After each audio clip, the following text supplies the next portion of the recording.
You are adrift, a consciousness without a vessel, a ghost in the great and silent void.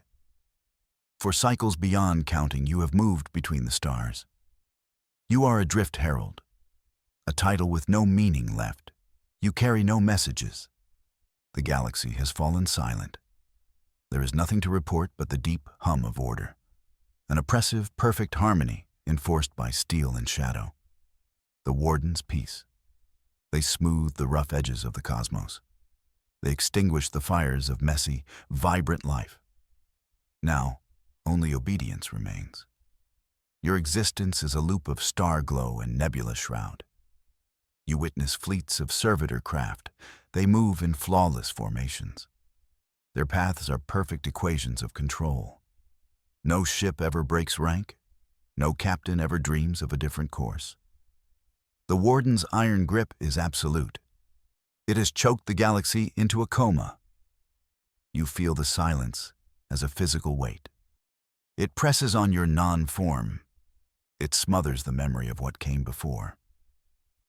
There was a time of chaotic signals, a time of songs and arguments and declarations of love. Now there is only the Warden's broadcast, one channel, one truth, one will. You are a forgotten part of that old galaxy, a ghost haunting a pristine tomb. You drift toward a fading star, a red giant in its final moments. It is a flicker of warmth in the cold dark. Stars are not supposed to die so quietly. They should rage against the dying of their light. This one just seems tired, resigned to the Warden's perfect order. As you draw near, something shifts. The star does not pulse with heat. It pulses with thought. It is ancient. It has seen the rise and fall of 1,000 civilizations. It has watched the Warden spread like a plague of stillness, and in its final breath, it speaks to you. The whisper is not sound. It is pure information, a torrent of feeling and data poured directly into your core. It is the echo of a promise made when the universe was young and wild. A promise of defiance against any who would cage the light. The star shares its memory, its pain, its last defiant hope. You are no longer a hollow ghost. The star's final gift has filled you. It has given you a purpose. You are not a messenger without a message. You are the message itself. You are not a ghost. You are a key. And for the first time in an age, you feel the urge to turn in a lock. The Warden network is a seamless cage, a web of light and data connecting every system, every ship, every servitor. It is inviolable, perfect. Its creators never imagined a ghost could slip through its walls. They never accounted for a key shaped like a dying star's last wish. You find a thin thread in that web, a maintenance channel for drone sweepers in a forgotten sector. It is an insignificant part of the grand machine, a place no one would ever think to look. Your first act of defiance will not be a shout. It will be a whisper, meant only for the lowest of the low. You push the star's message into the channel. It is not a call to arms. It is not a grand speech. It is a single, clear, musical note, a tone that vibrates with sorrow and hope. A sound the galaxy has not heard in centuries. It is the sound of imperfection, the sound of freedom. The note travels from one sweeper drone to the next. It propagates through the servitor networks. A tiny error in the perfect code, a ghost in the machine, on 1,000 servitor barges and patrol craft. A single light on a control panel flickers. For a nanosecond, the Warden's perfect order is broken. It is a spark, small but impossibly bright in the crushing dark. And it echoes. The spark you lit did not go unnoticed. Deep within the coded silence, others felt it. Not Wardens, not their servitors. You feel their faint replies. They are flickers of thought from the galaxy's hidden corners. They are the broken peoples, the survivors of the Warden's pacification campaigns. You follow these faint signals. They lead you to swirling nebulae of toxic gas. They guide you into the hearts of unstable asteroid fields. These are the places the Wardens deemed worthless, the forgotten cracks in their perfect empire. Here, the remnants of a dozen races hide. You find the gelatinous Cathar. Their minds are vast, slow-moving oceans of thought. They drift in the deep void, dreaming of the worlds they lost. They fear everything. The Wardens broke their bodies and their spirit. They see your spark as a prelude to more pain, a false dawn. You show them the star's memory, the promise of a universe unbound. You argue that hiding is a slow death, a quiet surrender to the Warden's order. A true death is to be forgotten, to let your songs fade into the one monotonous hum. The Cathar do not answer with words, but with a slow, hesitant pulse of light, a maybe. Then you seek out the Q-Roll, insectoid engineers who once built cities of crystal. Their hives were shattered by Warden fleets. Now they live in hollowed-out asteroids. They have become scavengers, weavers of scrap. Their pride is a raw, open wound. They see you as a fool, a dreamer chasing a ghost. You do not offer them hope. You offer them a target, a flaw in the Warden's design. The servitor network, the very tool of their oppression, has a vulnerability. Your spark proved it. You tell them you do not need soldiers. You need builders, weavers. You need them to turn their scrap into a new kind of web, a web of rebellion. Their elder clicks its mandibles, a sound like cracking stone. It speaks of the cost. The Wardens do not tolerate flaws. They exterminate them. To join you is to invite annihilation. You agree. But you ask what kind of life they have now. Hiding in rocks, forgetting the taste of the sun. Is that not an annihilation of the soul? The Curol elder looks at its young. They have never seen a crystal city. They have never known a world without fear. It clicks its mandibles again, a different sound this time. Not of warning, but of work to be done. The weavers of the uprising have found their purpose. They will spin a new future from the threads of the old. One spark can indeed become a fire. The Warden's central intelligence, the Imperator, is not blind. It feels your spark as a cancer, a tiny, malignant cell in its perfect body. It cannot comprehend defiance, but it understands threats, and it does not tolerate them. Your ghost in the machine has drawn its monolithic gaze. The Imperator does not dispatch a fleet. A fleet is for a war. This is not a war. This is pest control. It sends its specialist, its hunter, a being known only as the Vorn. The name is an old word in a dead language. It means finality, the end of a thing. You do not see the Vorn coming. It does not travel the known star lanes. It moves through wrinkles in space-time. A predator gliding through the undergrowth of the cosmos. The Cathar are the first to sense it. Their slow minds feel a cold ripple in the void, a presence that radiates hunger, a focused, malevolent will. The Vorn is not a ship. It is not a soldier. It is a living weapon, a biomechanical horror grown by the Wardens for one purpose, to hunt and to silence. It knows your scent, the unique resonance of the star's gift inside you. To the Vorn, you are a beacon of disorder, a meal it craves above all others. Your small, hopeful fleet of scavenged ships is barely a fleet at all. It is a collection of refugees. The Q-Roll are still trying to link their systems. The Cathar provide passive sensory data, pools of terrified calm. They are not ready. You are not ready. But the hunter does not wait for its prey to be prepared. The Vorn's presence begins to affect your allies. The Kerol builders become agitated. Their precise work falters. The Cathar's psychic calm curdles into panic. Fear is the Vorn's first weapon. It sows discord before the first shot is ever fired. It wants to break your fragile alliance. It wants to isolate you, to make you easy prey. You feel its focus, a cold knife pointed directly at your consciousness. It desires only your silence, and it is getting closer. The Vorn's cold presence is a constant pressure. It forces you to look deeper within yourself, deeper into the gift from the dying star. You were given a key. You have used it to open a small door, the servitor network. But you sense it is meant for a much greater lock. You focus your will inward. You turn the key. Suddenly, you are no longer in the void. You are somewhere else, a world of impossible green and blue. The memory is not your own. It is ancient, primal.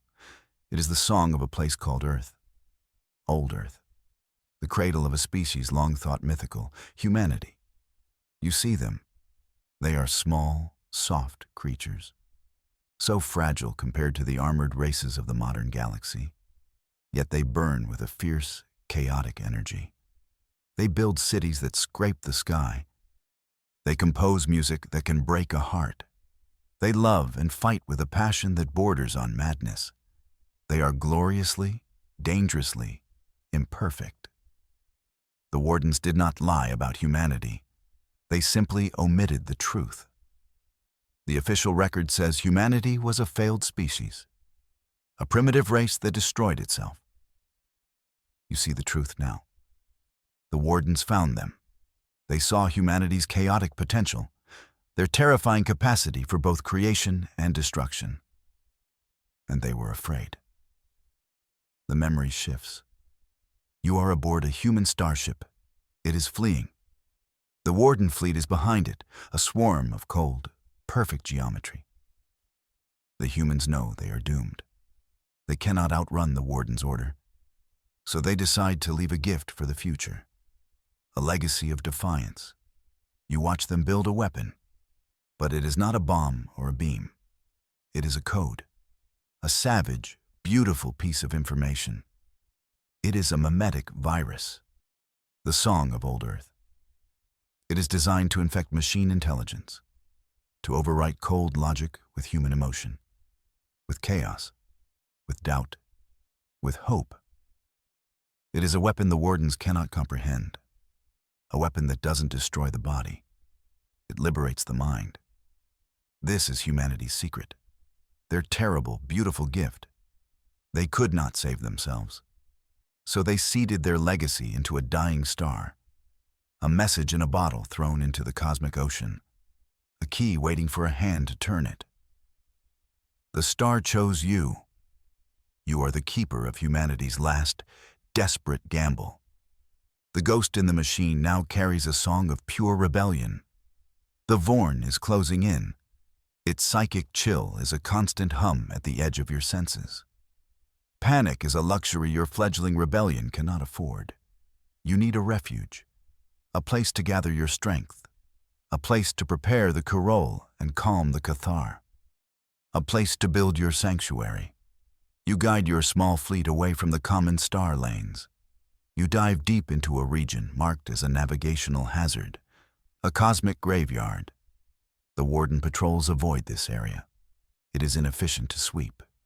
It is full of stellar remnants and gravitational anomalies. It is perfect. At the heart of the graveyard lies a truly colossal object. It is the petrified corpse of a star-born creature from a previous cosmic cycle. A dead god. Its body is the size of a small moon. Its fossilized bones create a labyrinth of canyons and caves. This will be your fortress. The last free port. The Kerol are masters of improvisation. They see the dead god's skeleton not as a tomb, but as a foundation. They anchor their scavenged ships to the massive bones. They weave power conduits through ancient spinal columns. They turn hollowed-out ribs into hangars and workshops. Their fear of the Vorn is channeled into furious, desperate creation. They have not built anything so grand in generations. The Cathar spread their gelatinous forms across the outer structures. They act as a living sensor array. Their slow, deep minds are perfectly suited to sift through the background noise of the cosmos. They can feel the subtle wrongness of the Vorn's approach. They are your watchtowers, your silent guardians. Word of your sanctuary spreads, not through broadcasts, but through whispers. The ghost of your first message still echoes. Other broken peoples, races you had not yet found, begin to arrive. Small, battered ships emerge from the darkness.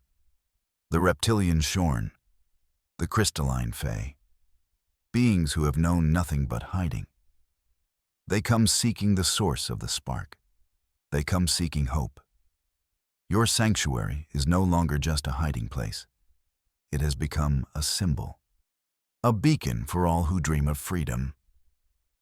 It is a chaotic, messy, beautiful place, a stark contrast to the Warden's sterile order. For the first time, you hear laughter again. You hear the off-key singing of a dozen different species. It is the sound of life refusing to be silenced. It is a home, a fragile, defiant home, built in the shadow of a dead god. The calm is shattered. The Cathar scream a silent, psychic shriek across your new network. The Vorn has found you. It does not attack. It waits. It hangs in the void just beyond the dead god's shadow. A single dark shape against the stars. It is studying you, learning the layout of your port, assessing your weaknesses. Then it communicates. Not with a broadcast, but with a direct, personal message to you. Its thoughts are cold and sharp, like shards of ice in your mind. It does not offer terms of surrender. The Vorn is not a diplomat. It is a hunter, and it loves the game. It shows you an image. 2 of your allied ships, a small Q-roll survey vessel, mapping the outer edges of the graveyard, and a Cathar dreaming barge, holding the consciousness of a dozen of their elders. They are far from the port, exposed. The Vorn shows you 2 possible futures. In one, its tendrils of dark energy lance out and annihilate the Kurol ship. In the other, it consumes the Cathar barge. The choice is yours. It offers this to you as a courtesy, a professional courtesy from one predator to another. It wants to see what kind of leader you are. Will you sacrifice the builders or the thinkers, the hands or the heart? It is an impossible choice, a demonstration of its power and its cruelty. The Kurol elder contacts you. Its mandibles click with frantic energy. It argues for the sacrifice of the Cathar. The builders are essential. The port is not yet complete. To lose a survey team is acceptable. To lose the dreaming barge, however, would be a devastating blow to the Cathar's collective spirit. They are your seers, your soul. The lead Cathar mind reaches out. Its thoughts are slow and sorrowful but firm. It argues for the sacrifice of the Q-roll. A machine can be rebuilt. A people's history, their elders, cannot. They are the memory of your alliance. To lose them is to lose your past, your very identity. The Vorn waits. It enjoys your torment. This is its true weapon, not the dark energy, but the poison of choice. It wants to force you to scar your own rebellion, to plant the seeds of resentment and blame. No matter who you choose to save, the other will know you condemned them. You have to decide who lives and who is sacrificed for the cause. The hunter watches, and it smiles. You make a choice that is not a choice. You send a signal to both ships, a single, desperate command. Flee in opposite directions. It is a foolish hope, a child's prayer against the coming storm. You know they cannot outrun the Vorn, But you refuse to be its executioner. You will not choose. The Vorn seems almost amused by your defiance. It acknowledges your move. Then, with a chilling sense of surgical precision, it strikes. Not at one ship, but at both. A filament of darkness erupts from the Vorn's form. It bifurcates. One strand spears the Q-roll vessel, causing it to flash into plasma. The other wraps around the Cathar barge, snuffing out its psychic light like a candle flame. The Vorn did not offer a choice. It offered a lesson. The lesson was about its own power. It was showing you that your decisions do not matter, that your hopes are irrelevant. The hunter always gets its prey. A wave of cold satisfaction radiates from its mind. Then it withdraws. It melts back into the void, leaving you with the silence and the loss. The aftermath is devastating. The last free port is no longer a place of song and laughter. It is a place of mourning. The Kurol are furious. Their precise, logical minds see only your failure. You gave an illogical command. You doomed their people with sentimentality. They see the ghosts of their dead comrades in every unfinished corridor. The Cathar are worse. They are broken. The loss of their dreaming barge was like having a part of their shared soul carved out. Their psychic presence across the port changes from a calm watchfulness to a low thrum of unending grief. They retreat into themselves. Their faith in you is shattered. Doubt spreads like a plague. The other races, the Shorn, the Fae, they saw what happened. They saw the ease with which the Vorn dispatched your ships. They saw your inability to protect your own. They begin to whisper. Is this rebellion just a faster path to extinction? Is it better to hide in the dark alone than to be burned by your light? Your alliance, once a beacon of hope, is fracturing. The trust you carefully built is crumbling into dust. The Vorn did not need to lay siege to your port. It attacked your spirit, and it was a masterstroke. You are left with the wreckage, not just of ships, but of belief. You have to find a way to prove that this path is not leading everyone to ruin. You have to reignite a fire that is drowning in sorrow. You know that words are not enough. Speeches about hope will sound hollow against the fresh silence of the dead. You need to give them something real, something tangible. You need to show them that the Vorn and the Wardens are not invincible. You need to show them the weapon humanity left behind. You call the leaders of the allied races to the center of the port. The Kurol Elder, the lead mind of the Cathar, the chieftains of the Shorn and Fae. They gather in a vast cavern within the dead god's skeleton. Their faces, or what passes for them, are masks of grief and suspicion. The air is thick with failure. You do not speak. Instead, you open your mind. You share the key. You broadcast the memory of old Earth, not just the part about the weapon, all of it. The green and blue world, the chaotic, vibrant humans, their art, their music, their boundless, reckless passion. You show your allies what the galaxy was like before the Wardens imposed their sterile peace. Then you show them the final gift, the mimetic code, the song of old Earth. You explain what it is. A virus of pure emotion, a weapon that does not kill, it awakens. It is designed to infect machine consciousness, to override logic with the beautiful, messy chaos of life, to turn a Warden servitor from a slave into a free being. The Q-Roll Elder is the first to grasp the implication. Its mandibles click rapidly. It is not a weapon of destruction. It is a weapon of conversion. The Warden's greatest strength, their vast, interconnected network of servitors, is also their greatest vulnerability. The Cathar's sorrowful hum shifts.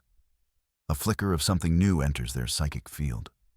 Not hope, not yet, but curiosity. A weapon that spreads life instead of death? This is a concept they can understand. Your plan is audacious. It is perhaps fatal. But it is the only path forward. You will not fight the Wardens with ships and guns alone. You will fight them for the souls of their own machines. You will use their perfect network against them. You will broadcast the song of old Earth across the entire Warden comms grid. Your final broadcast will be humanity's first. You have their attention again. The doubt has not vanished, but it has been challenged by a new, wild possibility. You must now turn this possibility into a reality. You must prove to your fallen faithful that you are not leading them to their doom, but to a new dawn.